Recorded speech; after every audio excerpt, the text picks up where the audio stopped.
Hello and welcome back to our channel. I'm your trainer, Christine. I hope you all are doing fabulously well. I wanted to ask you, have you all noticed the sudden shift in the climate?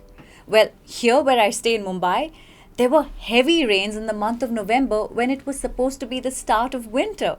Interesting, right? So did you notice what I just used? Sudden shift and heavy rains? Do you know what these are? These are collocations that I've used to describe the change and weather respectively. I know you're here to learn something new and interesting. So today, we will learn frequently used collocations to level up your vocabulary and make your conversations more interesting. So, what is a collocation? A collocation is a combination of two or more words which are frequently used together. However, there are many types of collocations, but in this lesson, I'm going to stick to the collocations which you can immediately use in your conversations. I would rather do a separate lesson on different types of collocations which will give you a better understanding the next time. Before further ado, let's begin. Up first is highly recommended. It is a combination of an adverb and verb. It is used in a positive response when you are suggesting something that has excellent potential or quantity. So for example, I would say, I highly recommend this restaurant to all the tourists. Next up is break the news. It is a combination of a verb and a noun which means to tell someone something important or something that is upsetting. So an example of this would be, you need to break the news as soon as possible. After that, there comes thirst for knowledge. Now this is a blend of a verb and a noun, meaning someone is eager to learn new things. So an example of this would be, all students should have thirst for knowledge to excel. Another one would be, burst into laughter. Now this is the combination of a phrasal verb and a noun, which means to start laughing suddenly. So you can use this in a sentence like this. When he saw his best friend drunk singing, he burst into laughter. I'm sure you can imagine that already, right? Another one would be, get the message across. Now this is a combination of a verb, noun and a preposition which means to convey an idea. So an example would be, I hope she got the message across the groups. This is something you can use on a daily basis. The next one is thoroughly enjoy. This is a combination of an adverb and a verb that means to enjoy or celebrate something to the fullest. An example would be, I thoroughly enjoyed the bachelor's party. You can even say bachelorette, no problem. Okay, let's go to the next one. Stroke of luck. It is a combination of two nouns which means by chance or unexpectedly. It was a stroke of luck that I found the diamond ring in my bag. Oh, this is not diamond, but I found a ring anyway. Okay, let's go to the next one. Deliriously happy. Tough word? Break it down. Deliriously. Okay, I hope you got that right. Now, this is a combination of an adverb and an adjective. It means to be extremely happy. So an example would be, she was deliriously happy after her proposal. Okay, moving on. Adjourn the meeting. Now, this is a strong combination of a verb and a noun. It means to pause a meeting or halt it for some time. So, an example of this would be, the board of directors adjourned the meeting. Moving on. Idle threat. It is a combination of an adjective and a noun that simply means a threat or a warning. So, an example would be, you need to be safe. He doesn't give idle threats to people, which means you better take what he says seriously. Okay, the next one is vain hope. It is a combination of an adjective and a noun, which means to fail to succeed or something that was not going to happen. So you can use it like this. It was a vain hope to wait for him after he left the States. The next one is simple truth.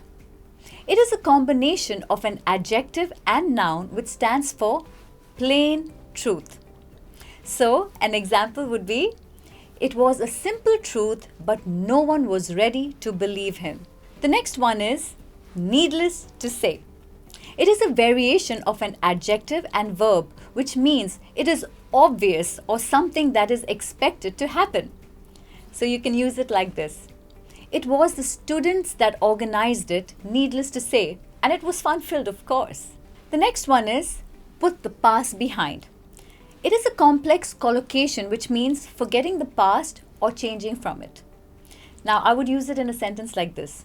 She wanted to put the past behind, which is why she moved out. So you all know what this means, right? It means she wanted to put it behind her. She didn't want to remember it so that she could move on in life. So when you put the past behind you, it means you're forgetting about it and moving on. Okay, the next one is natural talent.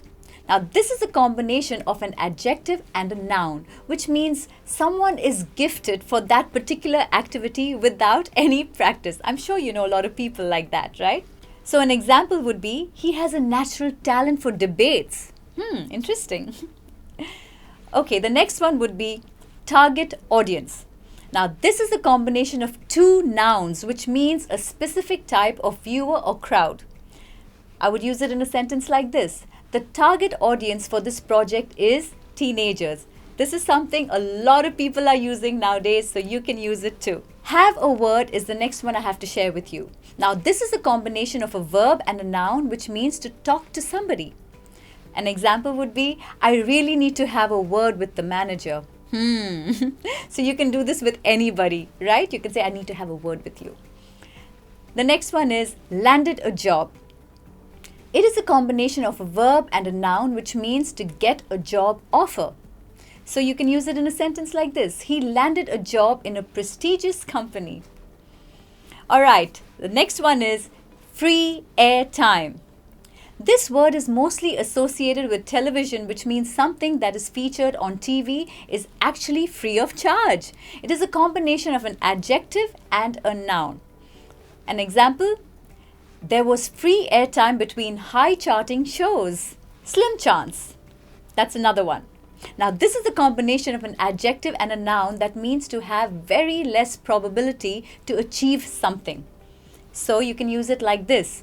She had a slim chance to win the pageant, which means she hardly had a chance to win. Okay, so use it accordingly. Next one is wrongly dismissed.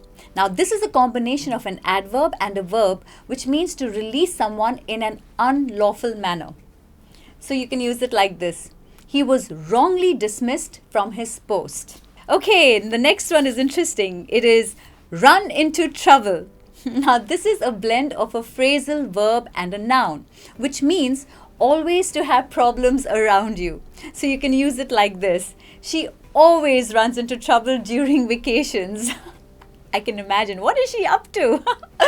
Okay, the next one is lodge a complaint.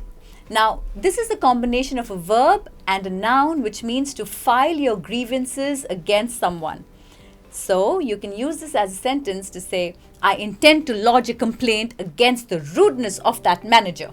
Well, that's all I have got for you today. I hope you have enjoyed this lesson on advanced collocations, and I encourage you to use it during your conversations to become a fluent English speaker. Do write in your comments and tell us how you have used it or what else you could come up with. It would be really interesting for all of us to see. And if you have enjoyed today's video, do not forget to like, share and subscribe to our channel to stay updated to learn more fun lessons in English.